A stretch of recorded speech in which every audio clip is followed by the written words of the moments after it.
আসসালামু আলাইকুম রহমতুল্লাহি ওয়া বারাকাতুহু। সবাই ভালো আছেন? আলহামদুলিল্লাহ। আসসালাতু ওয়াসসালামু আলা রাসূলিহিল কারীম ওয়া আলা আলিহি ওয়া সাহবিহি আজমাইন। রব্বি ইশরাহ লি সাদরি ওয়া ইয়াসসির লি আমরি ওয়াহলুল উকদাতাম মিন লিসানি ইয়াফকাহু কাওলি। বাংলাদেশ ইসলামী ছাত্র শিবির কেন্দ্রীয় বিজ্ঞান বিভাগ কর্তৃক আয়োজিত আজকের এই সায়েন্স ফেস্ট 2024-এর সম্মানিত সভাপতি, ইসলামী ছাত্র শিবিরের কেন্দ্রীয় সভাপতি জনাব মঞ্জুরুল ইসলাম, উপস্থিত আছেন বিশিষ্ট একাডেমিশিয়ান এবং সম্মানিত অতিথিবৃন্দ, এবং আজকের আয়োজন যাদেরকে নিয়ে, প্রিয় শিক্ষার্থী বন্ধুরা, অভিভাবকবৃন্দ, সুপ্রিয় সাংবাদিক বন্ধুগণ, সবাইকে আমরা আন্তরিকভাবে অভিনন্দন এবং কৃতজ্ঞতা জানাচ্ছি আমাদের আজকের প্রোগ্রামে এসে প্রোগ্রামকে সুন্দর এবং সফল করার জন্য।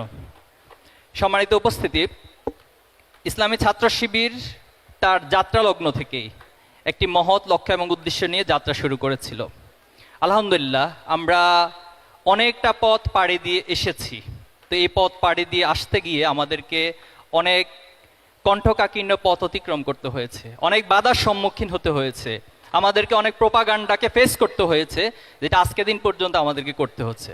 কিন্তু আমরা আমাদের সকল বাধা, সকল প্রোপাগান্ডাকে আমরা আমাদের যোগ্যতা দিয়ে, মেধা দিয়ে এ সমাজের ছাত্র সমাজকে আগামী দিনের এই জাতি এবং রাষ্ট্রকে, বিশ্বকে নেতৃত্ব দেওয়ার উপযোগী করে তৈরি করার যে আপ্রাণ প্রচেষ্টা, সে প্রচেষ্টা অব্যাহত রেখেই এবং সেই লক্ষ্যে পৌঁছে মূলত জবাবটা দিতে চাই ইনশাআল্লাহ। আজকের যে বিজ্ঞান মেলা আমরা করতে যাচ্ছি, জ্ঞান আল্লাহ তাআলা আমাদেরকে দান করেছেন এবং এই জ্ঞানকে সবচেয়ে বেশি প্রমোট করা হয়েছে ইসলামে। আপনি যদি দেখেন পৃথিবীর অন্যান্য অপর মতাদর্শে জ্ঞানকে ফরজ করা হয়েছে, এটাও কোথাও খুঁজে পাবেন কিনা আমার জানা নেই। কিন্তু ইসলাম এমন তত্ত্ব দিচ্ছে, আপনাকে বলা হচ্ছে তলাবুল ইলমি ফারিদাতুন আলা কুল্লি মুসলিম ওয়াল মুসলিমাত, নর এবং নারীর জন্য জ্ঞান অর্জনকে আল্লাহ তাআলা ফরজ করেছেন। আর এই জ্ঞানেরই একটি নিগুড়তা এবং গভীরতার একটা স্টেপ হচ্ছে বিজ্ঞান, এবং এই জ্ঞানের অনেকগুলো লেয়ার থাকে, অনেকগুলো লেভেল থাকে। যিনি সে লেয়ার এবং লেভেলকে যত বেশি অতিক্রম করতে পারে, তিনি আমাদের সমাজের সবচেয়ে ভালো জ্ঞানী, সবচেয়ে বড় বিজ্ঞানী হিসেবে পরিচিতি লাভ করে। আপনারা যদি একটু খেয়াল করেন যে আল্লাহ তাআলা আমাদেরকে অনেকভাবে বুঝিয়েছেন, বলছেন যে আফালা ইয়াতাফাক্কারুন, হে বান্দা তুমি কি একটু ভাববা না, চিন্তা করবা না? আফালা ইয়াতাদাব্বারুন, তুমি কি একটু গবেষণা করবা না আমার এই সৃষ্টিরাজি নিয়ে? আমি এত চমৎকার সৃষ্টি করেছি এই পৃথিবীকে, কত চমৎকার ভারসাম্যপূর্ণভাবে।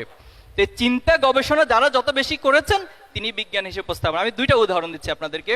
দেখুন, যখন নিউটন আপেল বাগানে বসে বসে চিন্তা করছিলেন এবং হঠাৎ করে একটা আপেল পড়েছে, তখন তিনি সেখান থেকে থিওরি অফ গ্র্যাভিটি আবিষ্কার করলেন। এখন আমি যদি প্রশ্ন করি, পৃথিবী থেকে ইতিপূর্বে কখনো আপেল গাছ থেকে পড়ে নাই, তাহলে কেন অন্যদের মাথা, অন্যদের চিন্তা সেটা আসলো না? নিউটন সেটার দিকে মনোযোগ দিয়েছেন, সেটা নিয়ে চিন্তা করেছেন, এজন্য তিনি থিওরি অফ গ্র্যাভিটিকে আবিষ্কার করেছেন। এজন্য আমরা বলতে পারি যে এই সায়েন্সটা আসলে কোথায় আছে, বিজ্ঞানটা কোথায় আছে? বিজ্ঞানটা আমাদের চারপাশেই এক্সিস্টিং অবস্থায় আছে। আল্লাহ তাআলা সেখানে সেট করে দিয়েছেন, যিনি সেখান থেকে সেটাকে রপ্ত করবেন, তিনি সেটাকে মানুষের উপকারের জন্য কাজে লাগাতে পারবেন। দেখেন, অক্সিজেন আমরা আবিষ্কার করেছি, তো অক্সিজেন যখন আবিষ্কার হয় না, অক্সিজেনের থিওরি যখন মানুষের মাথায় ছিল না, তখনও তো এই নেচারের মধ্যে অক্সিজেন ছিল। তো আমরা এই সিদ্ধান্তে পৌঁছতে পারি যে আল্লাহ তাআলা এই প্রকৃতির মধ্যে, যেটা নেচার অফ সায়েন্স, সেটা আল্লাহ তাআলা ছড়িয়ে দিয়েছেন। যারা আমরা ভাববো, চিন্তা করব, গবেষণা করব, তারাই পৃথিবীতে বিজ্ঞানী হিসেবে সুপরিচিতি লাভ করে। এবং আমাদের আজকের আয়োজনের সবচেয়ে বড় থিম হচ্ছে আমরা জুনিয়র হান্ট সায়েন্টিস্ট আমরা খুঁজতে চাই, এবং আগামী দিনে যারা এই বাংলাদেশকে একটা বিজ্ঞানের জায়গা থেকে, আমরা অপর কাছ থেকে বিজ্ঞান ধার করব না, বিজ্ঞান আমাদেরই সম্পদ, বিজ্ঞান আল্লাহ তাআলার পক্ষ থেকে দেয়া আপনার জন্য সম্পদ, আপনি সেই সম্পদকে, আমরা সেই সম্পদকে কাজে লাগাতে চাই। আরেকটা পয়েন্ট বলতে চাই, সেটা হলো এই জ্ঞানকে দুইটা ভাগে ভাগ করা হয়েছে। এটা আমাদের উম্মার জন্য সবচেয়ে বড় আমাদের দুর্ভাগ্য। আমরা বলবো যে একটাকে বলা হচ্ছে দুনিয়ার জ্ঞান, আরেকটাকে বলা হচ্ছে পরকালীন জ্ঞান। অথচ দেখেন, দুনিয়ার জ্ঞান আর পরকালীন জ্ঞান যখন মুসলমানরা ভাগ করতে লাগলো, তখনই তারা পৃথিবীর নেতৃত্ব শূন্য হয়ে গেল এবং নেতৃত্ব থেকে তারা পিছিয়ে গেল। কিন্তু ইসলামের মূল কনসেপ্ট হচ্ছে উপকারী জ্ঞান এবং অপকারী জ্ঞান। যে জ্ঞানটাকে আপনি অর্জন করবেন নিজের জন্য এবং মানুষের জন্য, হিউম্যানিটির জন্য উপকারে আসবে, সেই জ্ঞানের কথা আমরা বলছি। যে জ্ঞানটা মানুষকে ধ্বংস করে দেয়, পৃথিবীকে ধ্বংস করে দেয়, সেই জ্ঞান কখনো বিজ্ঞান হতে পারে না। আজকে এখানে আপনারা অনেকে প্রজেক্ট শো করবেন, কেউ হয়তো এখানে ড্রোন প্রজেক্ট করবেন। এখন প্রশ্ন হচ্ছে, এই ড্রোন দিয়ে আপনি কি আজকে হামাস অথবা ফিলিস্তিনবাসীর উপরে হামলা করবেন তাদেরকে হত্যা করার জন্য, নাকি সেই মানবতার পাশে তাদের জন্য ত্রাণ নিয়ে দাঁড়াবেন, তাদেরকে সেখানে উদ্ধার করার জন্য আপনি ড্রোনটা পাঠাবেন? এটার নামই হচ্ছে উপকারী জ্ঞান এবং অপকারী জ্ঞান। আজকে আপনি পারমাণবিক যে শক্তি, পারমাণবিক শক্তির একটা লড়াই পৃথিবীতে চলছে, সেই পারমাণবিক শক্তি দিয়ে আপনি কি জাপানের হিরোশিমা নাগাসাকি কি ধ্বংস করে দিবেন, নাকি সেই পারমাণবিক শক্তি দিয়ে পৃথিবীর আপনি বিকল্প শক্তি হিসেবে এনার্জি পাওয়ারকে মানুষের উপকারের জন্য কাজে লাগাবেন? এটাই হচ্ছে আপনাদেরকে আমরা আজকের এই প্রোগ্রামের মাধ্যমে পার্থক্যটা করে দিতে চাই। তা আমরা আশা করব আমাদের যে আয়োজন, এখানে অনেকগুলো ইভেন্ট রয়েছে, আপনারা এক্সপো জোন থাকবে আপনাদের জন্য, এবং কুইক রেসপন্স যেটা আপনাদের ক্রিটিক্যাল অ্যানালিটিক্যাল থিঙ্কিং প্রসেসকে অনেক বেশি অ্যাডভান্স করবে, এবং আমাদের অনেকগুলো প্রজেক্ট এখানে ডকুমেন্টারি আকারে দেখানো হবে।